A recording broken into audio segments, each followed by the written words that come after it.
40 ہجری کا رمضان حضرت امیر المومنین علی بن ابی طالب علیہ الصلوۃ والسلام نے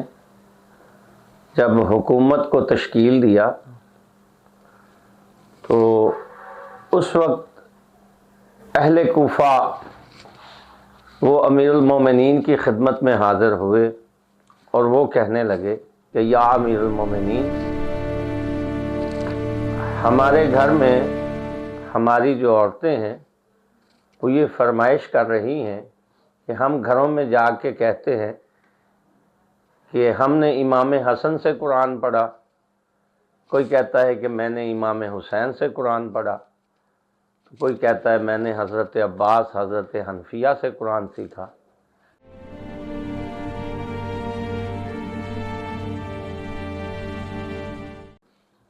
تو ہماری عورتیں یہ کہہ رہی ہیں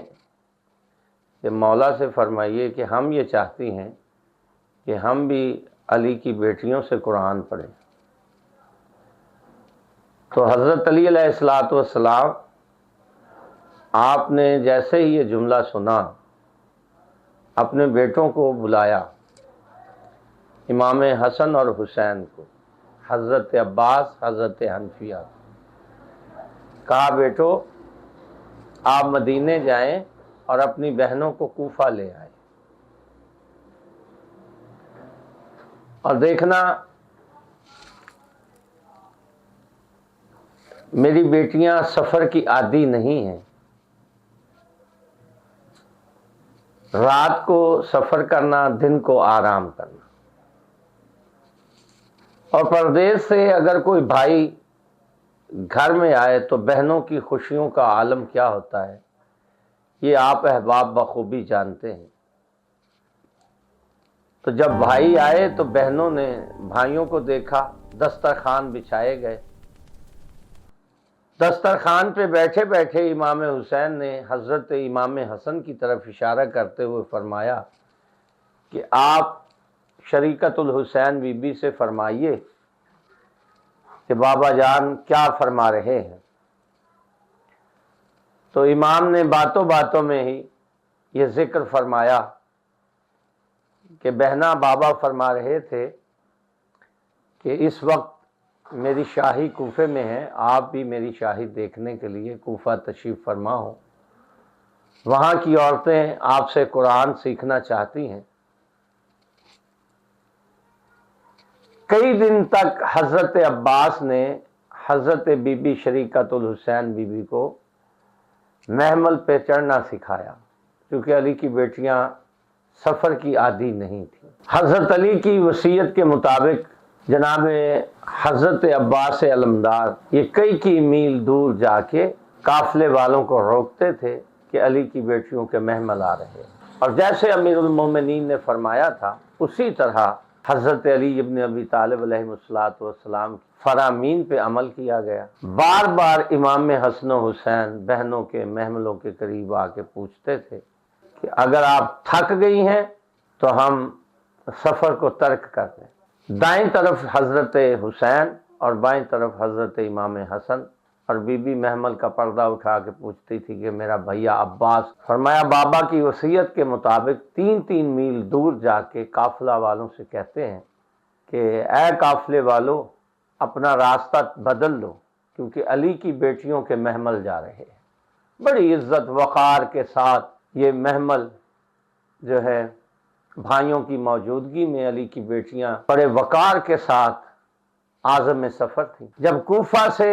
دور تھا یہ قافلہ تو حضرت علی ابن ابی طالب علیہ الصلوۃ والسلام کو اطلاع دی گئی۔ حاکم کوفہ، امیر کوفہ خود مولا علی ابن ابی طالب استقبال کے لیے آئے۔ بیٹیوں کے محملوں کی مہار علی نے خود پکڑی، اور سرکار بار بار فرما رہے تھے حضرت سیدہ شریکت الحسین بی بی سے کہ زینب بیٹا یہ کوفہ کا پہلا موڑ ہے، پھر فرماتے تھے یہ کوفہ کا دوسرا چوک ہے، پھر فرماتے تھے یہ کوفہ کا صدر بازار ہے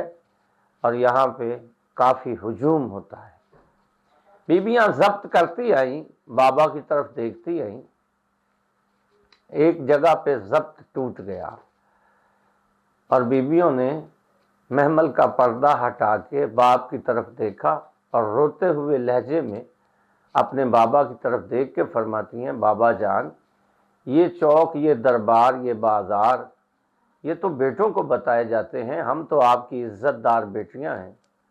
اس وقت علی ابن ابی طالب کی ریش مقدس آنسوؤں سے تر ہو گئی۔ فرمایا کہ اے علی کی شہزادیوں، اے رسول کی بیٹیوں، اے بطول جائیو، آج آپ کوفہ میں امیر باپ کی امیر بیٹیاں بن کے آئی ہیں، ہو سکتا ہے کبھی کوفہ میں قیدی بن کے آنا پڑے۔ اللہ اکبر، العظمت للہ۔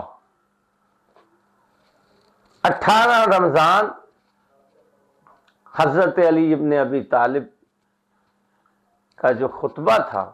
اس خطبے میں امیر المومنین علی ابن ابی طالب نے اہل کوفہ سے خطاب کرتے ہوئے یہ فرمایا تھا کہ اے اہل کوفہ، علی کی حکومت کا انداز آپ نے دیکھ لیا کہ علی کی حکومت میں کوئی رات کو بھوکا نہیں سویا، کسی یتیم کو یہ محسوس نہیں ہونے دیا علی نے کہ اس کا باپ مرا ہوا ہے، کسی بے آسرا کو علی نے بے آسرا نہیں چھوڑا۔ کئی واقعات ملتے ہیں جو امیر المومنین علی ابن ابی طالب نے کتنے گھروں کی کفالت فرمائی ہے اور کس کس یتیم کے سر پہ علی نے ہاتھ نہیں رکھا۔ یہ ہے طریقہ کار جو رسول اللہ کی نیابت میں اللہ کی طرف سے نائب ہوتے ہیں، وہ اسی طرح اسی طرز حکومت کے ساتھ حکومت فرماتے ہیں۔ تو حضرت علی ابن ابی طالب نے جو 18 رمضان کا روزہ تھا، وہ حضرت بی بی ام کلثوم کے گھر میں افطار فرمائے، اور مولا علی ابن ابی طالب نے دسترخوان پہ دیکھا تو نمک بھی تھا، دودھ بھی تھا اور جو کی روٹی بھی تھی۔ اور یہاں علی فرماتے ہیں کہ اے میری پیاری بیٹی، کیا آپ نے کبھی اپنے بابا کو اتنی نعمتیں ایک وقت میں کھاتے ہوئے دیکھا ہے؟ علی اپنی بیٹی کو گواہ بنا کے یہ پیغام دے رہے ہیں کہ علی کتنے کفایت شعار تھے، علی کی خوراک کتنی کم تھی۔ تو بی بی نے نمک کی طرف ہاتھ بڑھایا کہ میں نمک اٹھا لیتی ہوں، تو حضرت علی فرماتے ہیں نہیں، دودھ اٹھا لیجئے، ہو سکتا ہے یہ دودھ آپ کے کام آ جائے، کیونکہ اس دودھ میں شربت ملا ہوا ہے۔ تو حضرت علی ابن ابی طالب علیہ السلام ساری رات اپنے ہی گھر میں یوں چل رہے تھے جیسے کوئی پرائے گھر میں چل رہا ہو، ایک ایک چیز کو بڑی حسرت سے دیکھتے تھے۔ اور یہ وہ جملہ ہے جس پہ اکثر میں خود بھی گریہ کیا کرتا ہوں، سوئی ہوئی بیٹیوں کے علی ماتھا چومتے ہیں، سر چومتے ہیں۔ یہاں تک تو ٹھیک تھا، سوئی ہوئی بیٹیوں کی کلائی چوم رہے تھے۔ گرم گرم آنسو جب حضرت سیدہ شریکت الحسین کے رخسار پہ گرے تو بی بی کی آنکھ کھل گئی، باپ کو روتے ہوئے پایا، رو کے کہتی ہے 40 رمضان، یہ 40 ہجری کا جو رمضان ہے، بابا کہیں یہ ہمیں لوٹنے کے لیے تو نہیں آیا؟ بابا کہیں یہ ہمیں برباد کرنے تو نہیں آیا؟ آثار بتا رہے ہیں۔ اللہ اکبر۔ تو بس جو مولا علی ابن ابی طالب کے عزادار ہیں، جو سرکار کے غم میں بیٹھے ہیں، جو سرکار کے غم میں عزادار بن کے بیٹھے ہیں، یہ ان کے لیے 2-4 جملے میں عرض کر رہا ہوں۔ مولا علی ابن ابی طالب نے اہل کوفہ سے کہا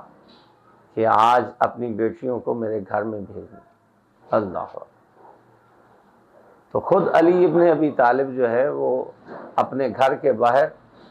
ان بچیوں کا استقبال فرما رہے ہیں۔ تو جب صحن بھر گیا تو اس وقت علی کی بیٹی حضرت فضہ سے فرماتی ہیں کہ اماں فضہ میرے بابا سے کہو مجھے اتنا ہجوم اچھا نہیں لگتا، میں اتنے ہجوم میں کیسے باہر آؤں گی، ان اہل کوفہ اور کوفہ کی رہنے والیوں کے سامنے علی کی بیٹی کیسے اتنے ہجوم میں باہر آئے گی۔ تو اس وقت علی ابن ابی طالب فرماتے ہیں تیرا باپ تیرے سامنے ہے، اور سامنے جو ہیں یہ عزت دار بیبیاں ہیں، آپ کی شاگردہ ہیں، آپ سے قرآن سیکھنے والی ہیں، میں اس وقت کو رو رہا ہوں کہ جب شرابی کے دربار میں آپ بے مکنا و بے چادر ہوں گی اور رو رو کے کہیں گی لوگوں ہمیں پتھر نہ مارو، ہم رسول کی بیٹیاں ہیں، لوگوں ہمیں پتھر نہ مارو،